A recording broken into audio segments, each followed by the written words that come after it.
आफ्नो पार्टीभित्रको व्यवस्थापन गर्न सक्दैन। त्यसले म देशको व्यवस्थापन गर्छु, गाउँ बनाउँछु, नगर बनाउँछु, प्रदेश बनाउँछु, सबै बनाउँछु भनेर कसैले पत्याउँदैन। एउटा पक्ष यो हाम्रो मुख थुन्ने कसले? अनि आज हाम्रो सरकारको तर्फबाट फलानु देशको प्रधानमन्त्रीको बारेमा फलानु विषयको बारेमा तिमीले बोल्न पाउँदैनौ, तिमीले आफ्नो विचार राख्न पाउँदैनौ भनेर भन्यो भने त्यो बेलामा थप्पडी बजाएर बस्ने होइन। त्यो बेलामा सरकारलाई हामी आफैले खबरदार भन्नुपर्ने हुन्छ। जयसिंह धामीको दार्चुलाको घटनामा होला वा काठमाडौँको सडकमा बोल्न पाउने नपाउने कुराहरूमा होला, एकपछि अर्को गलत निर्णयहरू भएका छन्। यी निर्णयहरू गलत हुन्। यस्तो गलत निर्णय गर्ने अधिकार, यो गलत निर्णय गर्ने काम नेपाली कांग्रेसको नेतृत्वको सरकारले गर्न हुँदैन भन्ने कुरा हामीले निरन्तर झकझकाइराख्नुपर्छ। किनकि यो पटक चुक्ने सुविधा हामीलाई छैन। एक ठाउँ पनि चुक्न हामी पाउँदैन। सरकार गठन गर्न हामीले महिनौँ लगाएका छौँ। सरकार गठन गर्न महिनौँ लगाउँदै गर्दा किन लगायो भन्ने प्रश्नको उत्तर दिन सकिएला। यो पर्यो भनेर गनगन गर्न सकिएन। तर त्यो सुविधा हामीले पाउँदैन। छाती ठोकेर उनीहरू देशभरि गाउँभरि गएर पार्टीको पक्षमा बोल्न सक्छन्। एउटा गलत निर्णय हामीले गर्दै गर्दा तिनको शिर निहुरन्छ।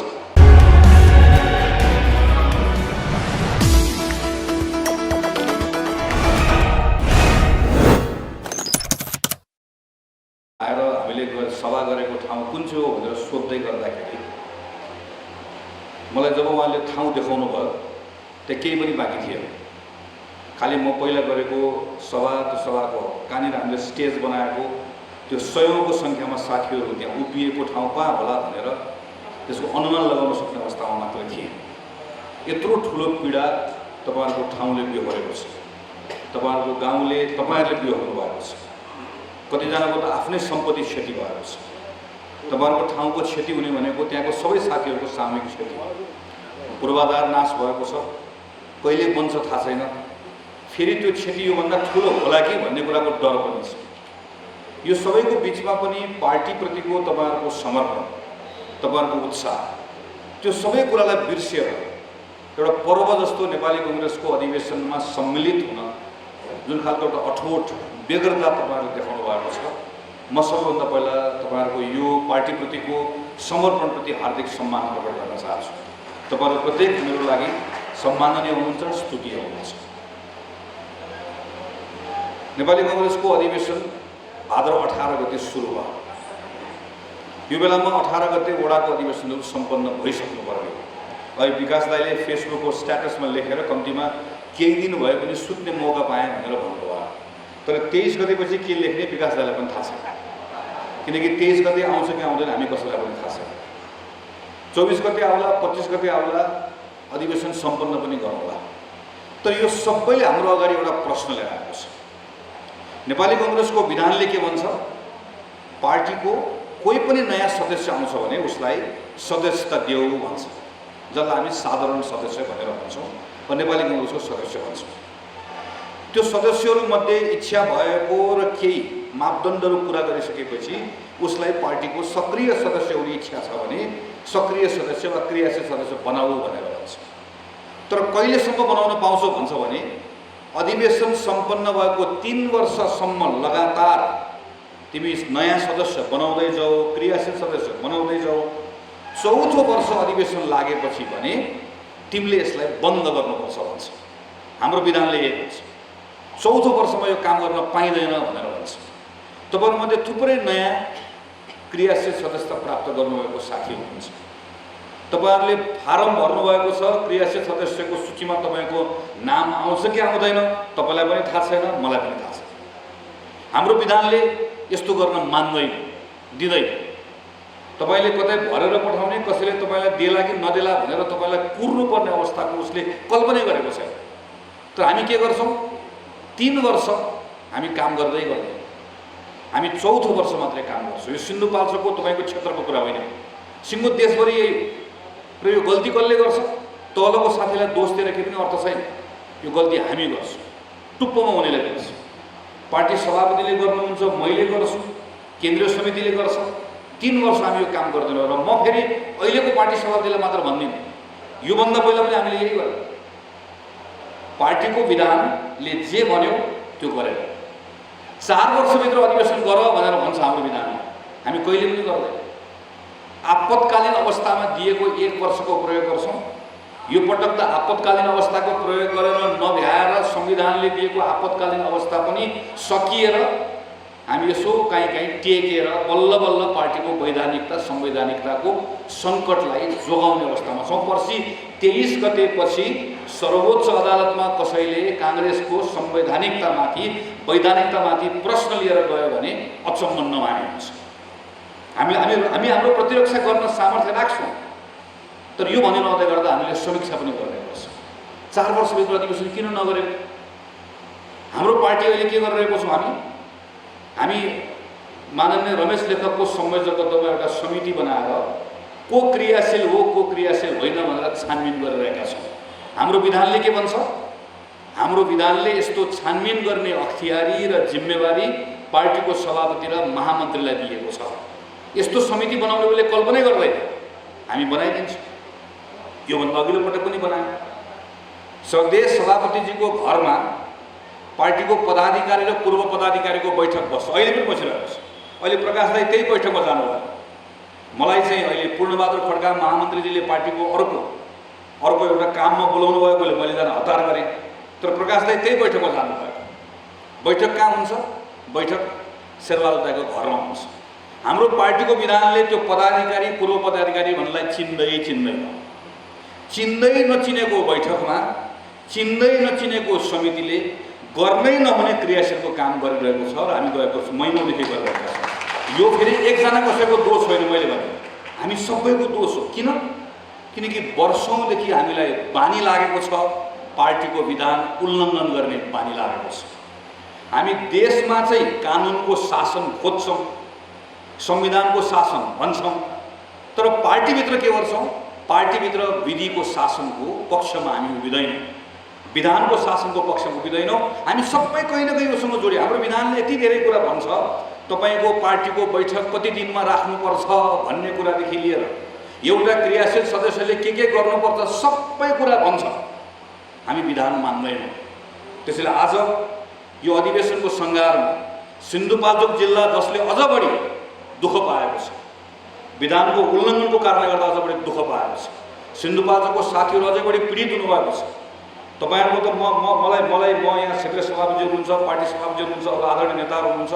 व्यक्तिगत रूपमा म तपाईँहरूको प्रशंसा यस कार्यक्रममै गर्छु कि म यो अहिलेकै बिचमा पनि पटक पटक तपाईँहरूको कार्यक्रममा आएको छु। भव्य रामचन्द्र पौडेलसँगै म 2टा कार्यक्रममा आएँ, मेलम्चीको कार्यक्रममा आएँ। सयौँ साथीहरूलाई पार्टी प्रवेश गराएको म आफै साक्षी बसेको छु, आफ्नो हातले प्रवेश गराएको छु। तपाईँहरूले गर्नुभएको मेहनत मैले देखेको छु, त्यसको आफ्नो एउटा पक्ष छ। तर समग्रमा हामीले हेऱ्यौँ भनेदेखि पनि सिन्धुपाल्चोक जिल्ला अघि पनि चर्चा आयो, अधिवेशनको बेलामा प्रत्येक पटक सिन्धुपाल्चोकमा अधिवेशन हुन्छ, समयमा हुन्छ। यो सिन्धुपाल्चोकको मिल्यो? यो प्रश्नहरूको बिचमा तपाईँहरू उभिनु परेको छ, हामीहरू उभिनु परेको छ। तपाईँहरूले अझ बढी भोग्नु भएको छ, तर समस्या अन्ततिर पनि छ। त्यसैले म सिन्धुपाल्चोकको तमाम साथीहरूलाई आग्रह गर्छु, यो अधिवेशनबाट जब नेपाली काङ्ग्रेसको नयाँ नेतृत्व आउँछ, ठुल्ठुलो कुरा होइन, सानसानो कुरा गरौँ, सानसानो काम गरौँ। के गर्ने भन्दा यो अधिवेशनबाट नेपाली काङ्ग्रेसले अधिवेशन सकिएको दिनबाट सङ्कल्प पनि गर्ने हो, कसम पनि खाने हो र पुरा पनि गर्ने हो कि देशमा संविधानको शासनको पक्षमा उभिने काङ्ग्रेसले आफ्नो पार्टीभित्र पनि विधिको शासन स्थापित गरेर छाड्छ। विधानलाई तलमाथि एक ठाउँ हुन दिँदैन। यो भन्न सजिलो छ, गर्न गाह्रो छ, तर गरेर छाड। हाम्रो हेर्नुहोस् त, शेरबहादुर दाइ र रामचन्द्र दाइले पार्टीको महासमितिको बैठकमा हात उठाएर हाम्रो डिप लक परेको छ भनेपछि तलबाट पर ताली बज्यो। हामीलाई पुग्यो। नेताहरूको बिचमा प्रेम होस्, हामी पनि चाहन्छौँ। वडाको नेताहरूको बिचमा प्रेम होस्, गाउँमा होस्, माथि होस्। अघि विष्णु विक्रम दाइले भन्नुभएको जस्तै रिस कुण्ठा सबै त्याग्ने अवस्था बनोस्, त्यो होस्।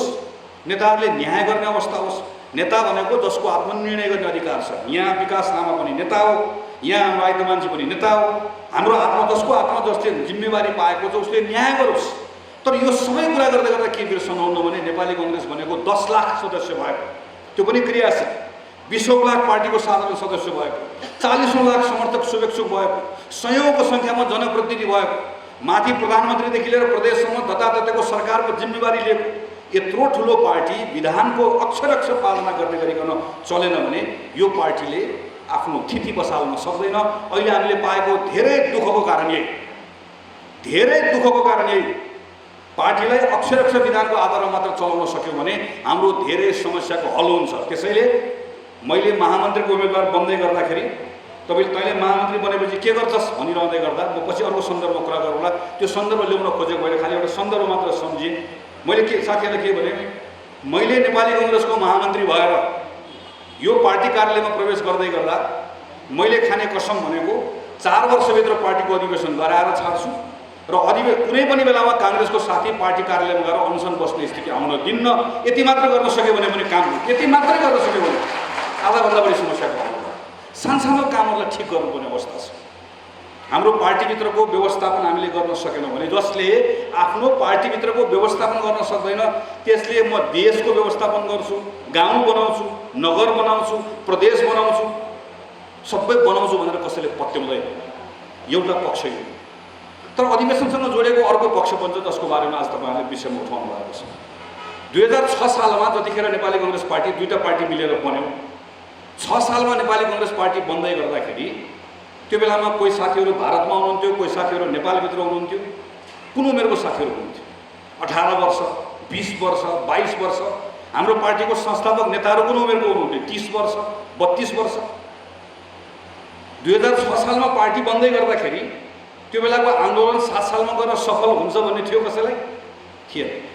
कति वर्ष लड्नुपर्छ कसैलाई थाहा थिएन। परिवार छोड्यो, सम्पत्ति छोड्यो, सम्भावना छोड्यो, सबै कुरा छोड्यो, सबै कुरा त्याग्यो।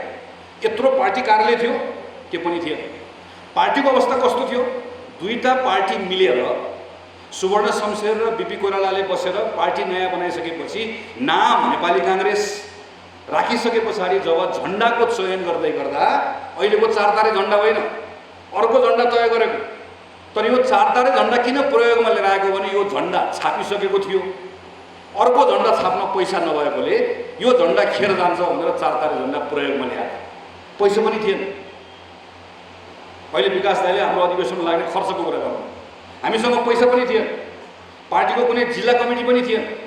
हाम्रो सबैतिर हाम्रो साथीहरू एकअर्कासँग जोडेर बनेको सानो एउटा समूह जस्तो थियो। तर 2006 सालमा 18, 20, 22, 25, 30 वर्षको केटाकेटीहरूले बनाएको नेपाली काङ्ग्रेस पार्टी मधेसको, पहाडको, हिमालको, जनै लाउने जनै नलाउने, कर्णालीको, काठमाडौँको सबैतिर सबै जात, भाषा, लिङ्ग, सबै जात जातिका मानिसहरूलाई सबैलाई जुरुक्क नेपाली काङ्ग्रेसले उठायो, एकैपटक बोक्यो। नेपाली काङ्ग्रेससँग आबद्ध हुने कुरा मात्रैले, म काङ्ग्रेस हुँ भन्ने कुराले मात्रै, जय नेपाल भन्ने कुराले मात्रै, म काङ्ग्रेससँग जोडिएको छु, मेरो बा काङ्ग्रेस हो भन्ने कुराले मात्रै, मेरो भाइ दाइ काङ्ग्रेस हो भन्ने कुराले मात्र पुग्ने अवस्था थियो।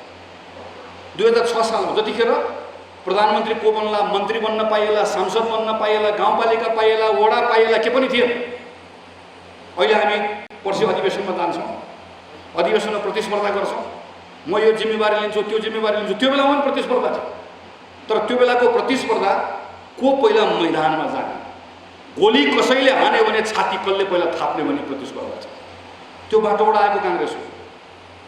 यो अधिवेशन पछाडि खास गरी नौजवान साथीहरूलाई मेरो अपिल हो, मेरो आह्वान हो, तपाईँ हामी मिलेर यस्तो काङ्ग्रेस बनाउनु पर्दछ। काङ्ग्रेस नयाँ बनाउने हो, तर त्यो पुरानो दिनलाई सम्झेर बनाउने हो।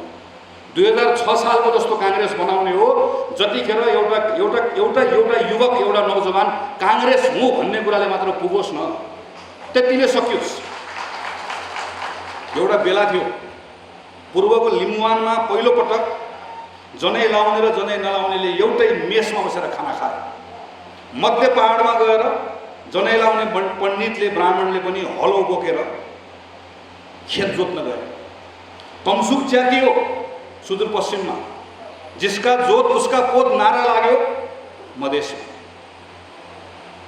सम्झने हो यसलाई, स्मरण गर्ने हो यसलाई। तर यसको आधारमा नेपाली काङ्ग्रेसले आजको दिनमा उभिएर भन्ने हो, एउटा बेला थियो कि नेपालमा कुनै पनि सामाजिक आन्दोलन, कुनै अहिले शिवजीले कुरा गर्नुभयो, कुनै एउटा दलित युवकले मञ्चमा उभिएर नेपालको दलित आन्दोलनको इतिहासको बारेमा चर्चा गर्यो भने त्यसको अग्रणी राजनीतिक संस्था नेपाली काङ्ग्रेस हो भनेर छुटाउनै सक्दैन। कम्युनिस्ट पार्टीलाई भोट हाल्ने दलितले पनि यो चर्चा नगरिकन पाउँदैन। कम्युनिस्ट पार्टीलाई भोट हाल्ने कुनै पनि एउटा सुकुम्बासीले नेपालमा भूमिको आन्दोलनको चर्चा गर्दै गर्दा नेपाली कांग्रेसको चर्चा नगरिकन सक्दैन। कम्युनिस्ट पार्टीमा भोट हाल्ने महिलाले पनि नेपालको महिला आन्दोलनको चर्चा गरिरहँदै गर्दा नेपाली कांग्रेसले सुरु गरेको नभनिकन मङ्गलादेवीको नाम नलिकन सक्दैन। नेपालको प्रत्येक सामाजिक आन्दोलनको अग्रणी संस्था हो कांग्रेस। आज थप्पडी बजाएर कांग्रेस बस्नु मिल्छ? कुनै पनि विषयमा मिल्दैन। समय बदलियो, परिवेश बदलियो, मुद्दाहरू त आएका छन्। समाजमा अहिले पनि बगरेल यस्ता मुद्दाहरू छन्। ती तमाम मुद्दालाई बोक्ने काम कसको? कांग्रेसको। 9 लाख क्रियाशील सदस्य भएको पार्टी, करिब 10 लाख हामीहरू छौँ, अझ अर्को 10 लाख मानिसहरू छन् कांग्रेस बन्न चाहने मान्छेहरू। यत्रो ठुलो संरचना छ, लाखौँ मान्छेहरू। ल हेर्नुहोस् त, अस्ति 18 गते एकै दिन हामीले गर्न सकेनौँ विभिन्न कारणले गर्दा। होइन भने पर्सि पालिकाको अधिवेशन ल मान्नु सक्छन्, ल एकै दिन गर्ने हो र हाम्रो विधानमा व्यवस्था भएअनुसार क्रियाशील सदस्यले पालिकामा भोट हाल्ने हो भने एकै दिन कांग्रेसको एउटा परिपत्रबाट 10 लाख मान्छे एकै दिन फरक बुथमा निस्केर भोट हाल्छ। एउटा परिपत्रबाट यति गते निस्कने, सक्यो। यत्रो ताकत भएको नेपाली कांग्रेस पार्टीको यो ताकत समाजभित्रका यी तमाम मुद्दाहरूमा यसको अग्रणी संस्थाको रूपमा कांग्रेसले आफूलाई लिएर जान सक्नुपर्छ। अस्ति मैले प्रधानमन्त्रीलाई भेटेको बेलामा भने, हाम्रो सभापतिजीलाई, शेरबहादुर दाइ, 17-18 महिना तपाईँको नेतृत्वमा सरकार चलाउन पाउनु भएको छ। यो समय धेरै होइन, जम्मा 17-18 महिना, त्यो पनि मिलिजुली सरकार। तर एकछिन अर्को तरिकाले सोच्नुभयो भने यो समय यथेष्ट हो।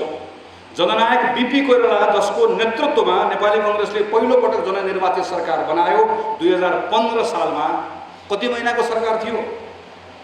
त्यही 18-19 महिनाको सरकार होइन। 18-19 महिना बीपी कोइरालाको नेतृत्वमा सरकार बनेको कुरालाई र त्यो बेलामा गरेको कामलाई अहिले बताऊ भनेर भन्यो भने मञ्चमा उभिएको हामी सबले बताउन सक्छौँ। यो गर्यो। किन? 50 पटक हामीले त्यो कुरा पढेका छौँ, 100 पटक सुनेका छौँ, हाम्रो दस्तावेजमा लेखेका छौँ, गौरव गरेका छौँ, बताएका छौँ। हाम्रो पालामा यो भयो भनेका छौँ। कति महिना? 18-19 महिना। कहिले? 2015 साल। तर कांग्रेसको अगाडिको चुनौती भनेको 2015 सालको सरकारले यो गर्यो भन्ने। तर 2078 सालको सरकारले गरेको कुराको चाहिँ हामीले यो गरेर आएको कांग्रेसले अब यो गर्यो भन्न पाइयो भने पो जनताको बिचमा छाती ठोकेर जान पाइन्छ। 15 सालमा चाहिँ यो गर्यो भन्ने, अनि अहिले मौका पाएको बेलामा गर्न चुक्यौँ भने चाहिँ जनताको बिचमा जाने ढोका हामीलाई बन्द हुन्छ। हाम्रो अगाडिको अर्को ठुलो चुनौती भनेको यो। सरकारमा पटक पुगेका छौँ, पुग्दै गर्दा जिम्मेवारी सही ढङ्गले सम्पादन गर्न सकेका छैनौँ। हामी अहिले पनि पूर्व प्रधानमन्त्री केपी ओलीको सनकको कारणले गर्दा संसद भङ्ग भइसकेपछि आएको एउटा अनपेक्षित एउटा खालको अवस्थामा, अप्रत्याशित एउटा अवस्थामा हामीले सरकार निर्माण गर्ने मौका पायौँ। 17-18 महिना, 15-16 महिना सरकार चलाउने मौका हामीले पाउँछौँ, हामीले पाइरहेका छौँ। यो पटक चुक्ने सुविधा हामीलाई छैन। एक ठाउँ पनि चुक्न हामी पाउँदैन। सरकार गठन गर्न हामीले महिनौँ लगाएका छौँ। सरकार गठन गर्न महिनौँ लगाउँदै गर्दा किन लगायो भन्ने प्रश्नको उत्तर दिन सकिएला। यो पर्यो भनेर गनगन गर्न सकिएला। तर त्यो सुविधा हामीले पाउँदैन। हिजो प्रधानमन्त्री ओलीले 3 वर्ष सरकार चलाउँदै गर्दा जुन विषयमा प्रश्न उठाएका छौँ त्यो प्रश्नका बारेमा सबैभन्दा बढी संवेदनशील हामी बन्नुपर्छ। हिजो हामीले सडकमा तारादाई यहीँ हुनुहुन्छ, कतिपय कुराहरू तारादाईकै नेतृत्वमा पनि हामीले गर्यौँ। हिजो यो सरकारले सामाजिक सञ्जालमा लेख्न नपाइने फासिस्ट कानुन बनाउँछु भन्दै गर्दा सबैभन्दा पहिला सडकमा हामी गएर भन्यौँ हाम्रो मुख थुन्ने कसले?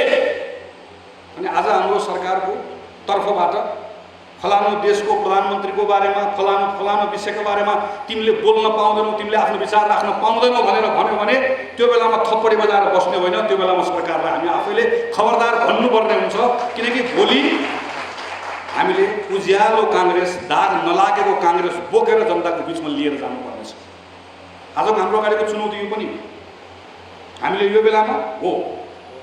हामी हाम्रो आफ्नो नेतृत्वमा सरकार हुँदै गर्दा यसको अप्ठ्यारालाई हामीले बुझ्नुपर्छ, बुझि पनि रहेका छौँ। भारत, चीन र संयुक्त राज्य अमेरिका जस्तो महाशक्ति राष्ट्रहरूको आफ्ना बिचको सङ्घर्ष पनि छ। उनीहरूको हामीसँगका केही दबावहरू पनि छन्, केही प्रभाव, हाम्रो पनि केही सीमाहरू छन्, बाध्यताहरू छन्। यो बिचमा परिपक्व ढङ्गबाट हाम्रो सरकार चलोस् भन्ने हाम्रो चाहना र पूर्व प्रधानमन्त्री केपी शर्मा ओली जस्तो गैर जिम्मेवार नेता बाहिर सडकमा छ, जसको अहङ्कारको मूल्य हामी यत्रो चुकाइसक्यौँ। कुनै बेला म सम्झन्छु त्यत्रो दिनसम्म प्रधानमन्त्री केपी शर्मा ओली पहिला बालकोटबाट कतिपटक सिंहदरबार आउनुभयो होला पहिला सांसद हुँदै गर्दा। उहाँले कहिले पनि बालकोटबाट सिंहदरबारतिर आउँदै गर्दाखेरि दाहिनेपट्टि पशुपतिनाथ पर्छ भने उहाँलाई कहिले पनि थाहा भएन। कहिले पनि पशुपतिनाथतिर पुगेर उहाँले ढोग्नु भएन। त्यहाँ बौद्ध स्तूपा छ भन्ने पनि कहिले थाहा पाउनु भएन। तर त्यही पशुपतिनाथ, त्यही राम मन्दिर, त्यही बौद्ध स्तूपा व्यक्ति केपी ओलीको लागि वा नेपाल कम्युनिस्ट पार्टीको नेता केपी ओलीको लागि यदि त्यसले दुईटा मान्छेलाई उत्तेजनामा ल्याउन सकिन्छ, चारवटा मत बनाउन सकिन्छ र चारवटा मत बिगार्न सकिन्छ भने उनी पशुपतिको ढोका दिनमा 5 चोटि पुग्न पनि तयार हुन्छ। यिनी बौद्धको स्तूपमा गएर 5 पटक ढोग्न पनि तयार हुन्छ। काङ्ग्रेसको नेताले हेक्का राख्नुपर्छ। हामीसँग कस्तो ढोगी प्रतिपक्ष छ भन्ने कुरा हामीले चिन्न सक्नुपर्छ, हामीले थाहा पाउन सक्नु। त्यस कारणले गर्दा पनि हामी बढी सचेत हुनुपर्नेछ, हामी बढी संवेदनशील हुनुपर्नेछ। कुनै मुद्दा बाँकी राख्दैनन्। जातको मुद्दा, धर्मको मुद्दा, देशभक्तिको मुद्दा, कुनै पनि मुद्दा बाँकी राख्दैन। एक ठाउँ पनि हामीले चुक्यौँ भने इमान्दार भएर होइन, बेइमानहरूले एउटा मुद्दा बाँकी राख्दैन। त्यस कारणले गर्दा पनि गल्ती गर्ने छुट हामीलाई छैन। हामीले त्यस कारणले गर्दा गल्ती गर्ने छुट हामीलाई छैन। जयसिंह धामीको दार्चुलाको घटनामा होला वा काठमाडौँको सडकमा बोल्न पाउने नपाउने कुराहरूमा होला, एकपछि अर्को गलत निर्णयहरू भएका छन्। यी निर्णयहरू गलत हुन्। यस्तो गलत निर्णय गर्ने अधिकार, यो गलत निर्णय गर्ने काम नेपाली काङ्ग्रेसको नेतृत्वको सरकारले गर्न हुँदैन भन्ने कुरा हामीले निरन्तर झक्झगाइराख्नुपर्छ। किनकि यो 12, 15, 17 महिना सही ढङ्गले काम गरेर सम्हालेर ठिक ढङ्गले लिएर गएर अनि देशलाई चुनावमा लिएर गएर स्थानीय चुनाव, अघि वंशलाल दाइले कुरा गर्नुभयो, स्थानीय सरकारको महत्त्वको बारेमा चर्चा गर्नुभयो, प्रदेशको चुनाव, आम चुनाव, यी सबै कुराहरूमा विजय प्राप्त गर्नुपर्ने हाम्रो अगाडिको मुद्दा छ। यो कुरा अधिवेशनसँग जोडिएको छ। हामी अहिले मङ्सिरमा अधिवेशन गर्छौँ, भदौमा यो अधिवेशन गर्छौँ, असोजमा क्षेत्रीय कमिटी आउँछ, जिल्ला कमिटी आउँछ, मङ्सिरमा केन्द्रीय कमिटी आउँछ। कति वर्षमा आउँछ? जम्मा 4 वर्षमा आउँछ।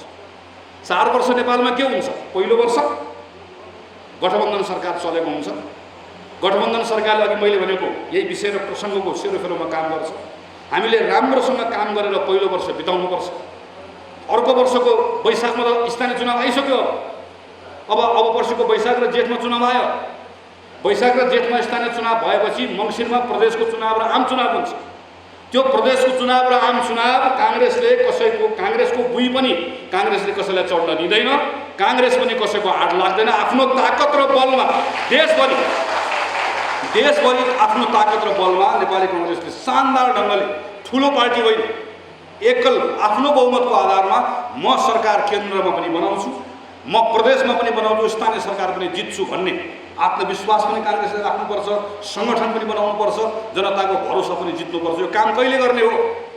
यही 1 वर्षमा गर्ने होइन। यो काङ्ग्रेसको नेतृत्व वडादेखि माथिसम्म आउने नेतृत्व, चाहे वडा सभापति हो, चाहे क्षेत्रीय सभापति, चाहे जिल्ला सभापति, चाहे केन्द्रको सभापति, महामन्त्री, जे भन्नुहोस्, मङ्सिरमा आइसकेपछि काउन्टडाउन सुरु हो। 1 वर्षभित्रमा चुनाव आउँछ, 6 महिनाभित्रमा स्थानीय चुनाव आउँछ, 1 वर्षभित्रमा आम चुनाव आउँछ। त्यो चुनावमा मत हाल्न मन लाग्ने काङ्ग्रेस 48 साल सम्झनुहोस् त। नवयुवक साथीहरू यहाँ हुनुहुन्छ। 48 सालको बेलामा त हामी त भर्खर, मैले त मत हाल्न पनि मेरो उमेर पुगेको थिएँ। तर त्यो बेलामा हामी नेपाल विद्यार्थी सङ्घ नअटेर हामीलाई बाल काङ्ग्रेस बनाएको थियो। नेपाल विद्यार्थी सङ्घमा युवकहरू धेर भयो भनेपछि के गर्ने भन्दा बाल काङ्ग्रेस बनाउने भनेर बाल काङ्ग्रेस बनाएर हामी पोस्टर टाल्दै हिँड्थ्यौँ। तर 48 साल म सम्झन्छु, 48 सालमा भर्खर पहिलोचोटि मतदान गर्न पाएका 18 वर्ष 20 वर्षका केटाकेटीहरू तछाड मछाड गरेर काङ्ग्रेसमा मत हाल्यो। कोही सदस्यता काट्न पुगेको थिएन त्यहाँ। प्रायः त उम्मेदवारले अहिलेको जस्तो फेसबुक, सोसियल मिडिया केही थिएन, फोन थिएन, माइकिङ हुन्थ्यो। हाम्रो प्रकाश दाई उम्मेदवार हुन्थ्यो, पछि म सम्झन्छु, हाम्रो क्षेत्र हाम्रो शान, काङ्ग्रेस रुख र प्रकाशमान भन्ने नारा लाउँदै हिँड्थ्यो। पहिलोपटक दमननाथ ढुङ्गाना चुनाव लड्नुभयो। हामी यसो हामीलाई दिनभरि घुमिसके पछाडि कहिलेकाहीँ पार्टीको नेताहरूले अत्यन्त माया गर्नुभयो भने हाफ प्लेट मोमो हामीले भयो। आधा प्लेट मोमो खायो, पानी खायो, दौड्यो, माइकिङ गर्यो, पोस्टर टाल्यो, गऱ्यो, घुराघुरी थियौँ हामी। भोट हाल्न मान्छे लाइन लगाएर आउँथ्यो। शानदार ढङ्गले चुनाव जित्थ्यो। किन? अघि मैले भने 6 सालको क्रान्तिकारी काङ्ग्रेस, 15 सालको त्यो प्रगतिशील चेत भएको काङ्ग्रेस, सिङ्गो देशको आन्दोलनको नेतृत्व गरेको काङ्ग्रेसलाई मत हाल्नका निम्ति आतुर भएको युवाहरूको नौजवानहरूको मतदाताको पङ्क्ति थियो। अस्तिको चुनाव हामीले हेर्यौँ। अब फेरि 79 सालमा हुने चुनावमा 48 सालको चुनावमा नेपाली कांग्रेसले आफ्नो जीवनमा सबैभन्दा बढी मत प्रतिशत प्राप्त गरेको बेला हो। अब 1 वर्षपछिको चुनावमा त्यही ठाउँमा कांग्रेसलाई पुर्याउनु पर्नेछ। पुर्याउन सकिन्छ। हामीसँग गौरवशाली इतिहास छ। यत्रो ठुलो पार्टी संगठन छ। यत्रो धेरै पार्टीभित्र प्रतिबद्ध साथीहरू हुनुहुन्छ। गाउँ गाउँमा हुनुहुन्छ। म 75 जिल्लाको गाउँ पुगेर आएको छु। मैले यो 75 जिल्लाको 2टा जिल्ला जान बाँकी छ नेपालमा। त्यो पनि गाउँ तपाईँहरूको सिन्धुपाल्चोक मात्र पनि दर्जनौं गाउँ पुगेको छ। जिल्लाको सदरमुकाम मात्र होइन। गाउँको वडाको पार्टीको साथीहरूको कार्यक्रम गरेर आएको छु र त्यो गाउँमा गएर आउँदै गर्दा त्यहाँ देखेर आएको छु। तपाईँहरूको साथीहरू भेटेर आएको छु। निरन्तर भेटिरहेको छु। कतिजना मान्छेले मौका पाउँछ? 2, 4, 5 जनाले मौका पाउँछ। तर मौका नपाउने हजारौं साथीहरू हुनुहुन्छ।